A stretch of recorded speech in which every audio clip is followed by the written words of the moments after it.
शिक्षा अज्ञानता को दूर भगाता है, इसीलिए तो शिक्षा सबको भाता है। आप सभी को मेरा सादर प्रणाम। मैं काजल शाह, मैं कोलकाता के Khanna high school for girls में 11वीं कक्षा की विद्यार्थी हूँ और आज मैं आप सभी के सामने अपनी एक छोटी सी भाषण लेके आई हूँ। मेरे भाषण का शीर्षक है मेरे पसंदीदा शिक्षक।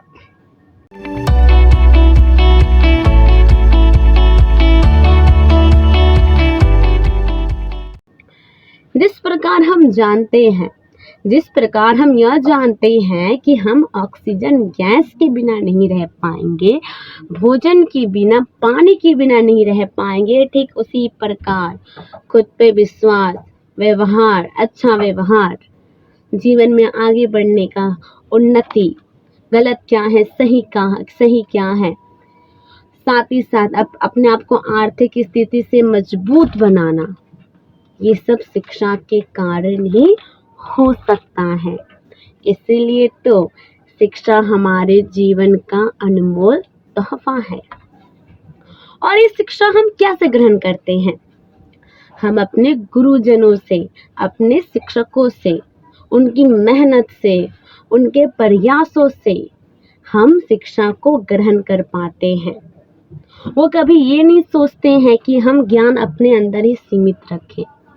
वो अपने ज्ञान को हमेशा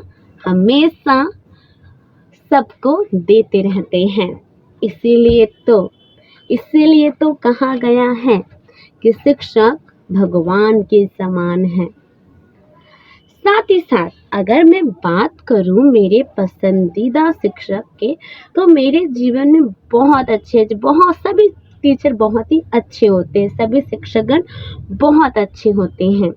लेकिन उन शिक्षकगणों में कोई हमें ऐसे भी शिक्षक होते हैं जो किताबों ज्ञान के साथ ही साथ वो हमें बहुत अच्छी बातें को सिखाते हैं, जैसे कि सही गलत का निर्णय कैसे करें, कि इस राह पे जाना सही है कि इस राह पे जाना सही है, अपनी हिम्मत को कैसे बढ़ाए, अगर कभी हार जाए तो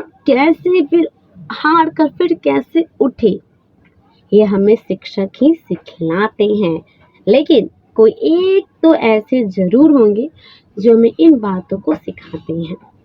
तो मेरे जीवन के जो पसंदीदा शिक्षक हैं, जिनसे मुझे बहुत ही ज़्यादा प्रेरणा मिलता है और मैं चाहती भी हूँ कि मैं ज़रूर से ज़रूर उनकी बातों से, उनके प्रयासों से, उनकी मेहनतों से मैं अपने जीवन को ज़रूर बदल सकूं। तो मेरे पसंदीदा शिक्षक का नाम है राजकुमार साव। वो मेरे जीवन के बहुत अच्छे शिक्षक हैं। सारे शिक्षक बहुत अच्छे होते हैं, लेकिन उन्होंने मुझे हमेशा यह सिखलाया है कि हमेशा हर मुसीबतों से लड़ना चाहिए। साथ ही साथ अगर कोई भी समस्या आए तो उसे हमें एक दूसरे के साथ बताना चाहिए, जिससे आप उस समस्या को जरूर से जरूर आप ठीक कर सकते हैं। साथ ही साथ उन्होंने मुझे यह सिखलाया है कि देश के प्रति कभी गद्दारी करनी नहीं चाहिए, हमेशा देश का सम्मान करना चाहिए। और मैंने उनसे एक और बात सीखा है, वो हमारी राज्य भाषा हिंदी का अत्यधिक उपयोग करना। आज हम सभी अंग्रेजी भाषा को महत्व देते हैं, लेकिन हम धीरे धीरे अपनी राज्य भाषा भूलते जा रहे हैं। लेकिन उन्होंने मुझे हमेशा यह सिखलाया है कि अपनी मातृभाषा का हमेशा सम्मान करो। साथ ही साथ उन्होंने मुझे यह सिखलाया है कि अगर मुझे कोई भी विषय में, अगर मान लीजिए कि मुझे कोई विषय पर बोलना हो, तो उन्होंने मुझे हमेशा मदद की है। और मैं चाहती भी हूँ, मैं उनके कारण ही आज मेरे अंदर ये डर मिट चुका है कि अब मैं बोल पाती हूँ।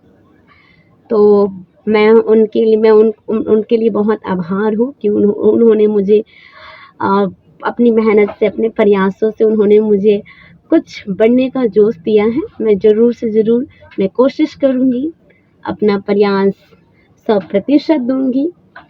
तो आप सभी के सामने मेरी छोटी सी भाषण प्रस्तुत थी। आप सभी ने मेरे भाषण को सुना इसके दिल से धन्यवाद।